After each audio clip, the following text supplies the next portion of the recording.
Okay, the heat wave is still going on. We reached above 90 degrees today, 90 plus, we'll put it that way, degrees Fahrenheit again today in the greater Seattle area. So north of Seattle, city of Shoreline, suburbia of North Seattle. And Washington State, United States of America. And so I'm thinking it's supposed to start cooling off either tomorrow or Sunday. So I'm like, all right, reflecting on this heat wave, what has been the cutest thing I've seen this heat wave, and what has been the most curious thing I've seen this heat wave? So I'm going to start, so that's the introduction, to start off with the cutest thing I've seen this heat wave. So the cutest thing I've seen this heat wave is I was in the garage. It was like 96 degrees outside. So Tuesday. And I'm in the garage. It's really hot. I'm elliptical. I'm like, I'm going to make it. I'm going to make it. And yeah. And I look out the window, and on the fence is a gray squirrel. And I'm like, that's a gray squirrel. It looks kind of weird. So I'm like out there ellipticaling, like focusing in on the squirrel to see what's it doing. And it had taken its tail, and their tails are normally like kind of flat when they're walking on all fours. So they're rodents, they walk on all fours. And it's walking on the top of the fence, and it had pushed its tail away from its body. So instead of kind of letting the tail down, and then this part of the tail kind of like might be close to the rump, they had it up at just an angle that was maximized for like no touching the rest of its body. And it had extended its two arms and its two legs as far as it could, and was pushing its body up and like walking on all fours. And so that was the cutest thing I've seen, because it's the longest legs I've ever seen on a squirrel, because the squirrel was pushing its body up and away from its arms. So as it was walking, the limbs and the tail were not touching the body. And I should say the limbs, so the arms, legs, and tail, it was pushing it as far away as possible from its body as it was walking, so to help it stay cool. So I thought that was absolutely adorable. Possibly the longest legs I've seen on a squirrel, but I'm not sure. I was like, whoa, they're like stilts, but not stilts, but yeah. Point being, they were longer and smaller, and I was like, what is it doing? No, just pushing its, giving itself air as it moved, so to prevent, because they're furry, they're naturally furry critters, so to keep that fur from rubbing, it presses its arms, legs, and tail away from its body. So I thought that was very cute. So that's the cutest thing I have seen this heat wave.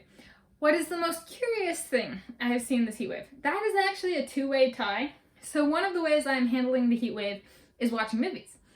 And so both things have to do with movies that I rented from the library. So the first one, I'm going to present them in chronological order. So the first one, I rented a movie from the library. I put it in my computer. I was watching on my computer. And Blast to the Past, Blast from the Past, but not Blast from the Past. The movie, whoever watched it before me, it was a movie I hadn't seen before. On VHS tapes, for those who know, or like tapes, and watch them all the way through, and then when taking them back to the library, we had to rewind the cassette tapes. I think you could actually get fined if you didn't rewind it. So just rewind the tape when one's done. And then, so that's what we used to have to do. This movie, whoever had watched it stopped at 1 minute and 3 seconds when they were watching the movie. And so that's where, when I put it into play, because the person didn't finish it all the way through, and because they didn't rewind it, the movie started at 1 minute and 3 seconds, and I was like, whoa, Blast to the Past, man. VHSs used to have to be rewound, and this DVD, so it was a DVD format, I had to rewind to the beginning of the disc to get to play from the beginning. So I was like, that's curious.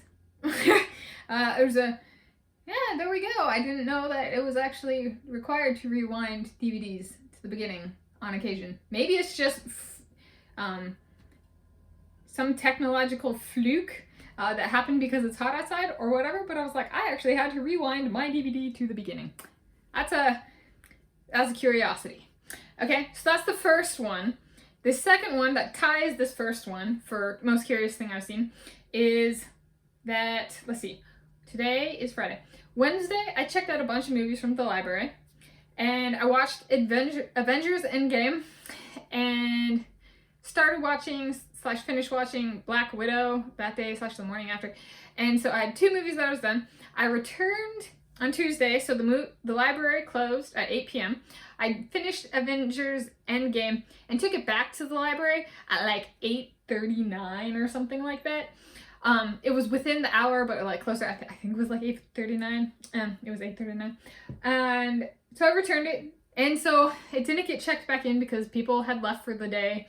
The library was closed, that kind of thing. They're not checking in items then. So this was Avengers Endgame. I took back. Took back after. Then when the library, just after the library opened at like 10:03, I took on Wednesday. So that was Tuesday night. Wednesday morning, the library opens at 10 a.m. I take back Black Widow, because I finished that one too. Put it in, drop it off, get in my car. So it was about 10:03. The library opened at 10 a.m. Get back, and then I was like, just give it some time, because sometimes things are checked in right away. The librarians checking them in right away, or our volunteers check them in right away. And sometimes it takes a bit of a delay. So I was like, I'll just wait till the end of the day. And the hours had shifted, so the library closed at 5 p.m. So I check after the library has closed yesterday. Wait, no, not yesterday. Sorry, Thursday. So I checked the movies out on Wednesday. Thursday was yesterday, so the day after. Thursday, yesterday. It can get confusing. The hours switch on Thursday, currently. And so yesterday, Thursday, I check after the library is closed, and Black Widow is checked in, and Avengers Endgame is not. And I was like, ooh, okay, maybe somebody missed it and didn't check it in, and it, like, there are slots that we return the movies in, and it can actually, there are like carts. I volunteered at this library, so there are carts, and sometimes the library items don't actually go in the cart because it's off by like an inch or 2, and then it falls behind and stuff. I was like, so it might be stuck behind a cart and just not have, they might not have found it. Or they, like, because Black Widow had been checked in and Avengers Endgame had not. Or somebody just put it back on the shelf without checking it in. And that could be intentional or accidental. There are some female librarians who might match that description. I've volunteered at this library that I went to, and some of the people who still are there, be it as volunteers or workers, kind of match that. And especially the Avengers Endgame thing, when I return it, if they don't check it in, they don't know who checked it out. So they're just stereotyping whoever checked out Avengers Endgame. Like, I'm going to put this on the shelf, and you're going to have to pay a fee because you're not going to see what I did. So, but I did see what it did. So this was yesterday. So I was like, all right, this morning, so 2 days later after I turned this in, so I turned it in on Wednesday. Now it's Friday. I was like, all right, library opens at 10 a.m. I'm going to go in. And the first 20 minutes it was open, I got there, dropped off Ad Astra, which I finished, gave it 3 out of 5 stars. It was pretty good. So I returned that one, went to the library, and I was like, let's see if this person, whoever it was that could have checked it in and did not, be it intentional or accidental, if they put it on the shelves, which is really bad for me because if somebody takes it, I'm gonna get fined, right? So I was like, all right, I'm gonna go in. I go in, I was like, beeline for the DVD section, check the shelves. Sure enough, somebody put it on the shelf without checking it back in. So I take it to the front desk of the library, and I'm like, hello, sir. It was a male librarian. And I was like, this is checked out under my name. Can I check it in? And he was like, well, okay. Like, no. And so I got it all checked back in. So the male librarian did their job. But why? I said this is a curious thing. So that does not normally happen to me. Be it intentional or accidental from one of the librarians or volunteers or like workers or volunteers or whatever. It was on the shelf, but not checked back in, and that was 2 days after I turned it in. But I turned it in after hours, so over 1 business day later, it still had not been checked in. So whoever did it, whether it was accidental or intentional, the not checking it in and putting back on the shelf, it was unprofessional of them to do that. Why is it a curiosity? Well, one, it doesn't happen to me very often, but the reason I tied it with the having to rewind the DVD, which is really curious from my perspective of life, is the reason it's curious is I have checked out library items from public library systems in South Africa, in Hawaii, in California, and in Washington state for like prolonged periods of time. So not just like once or twice, but systematically frequenting public library systems.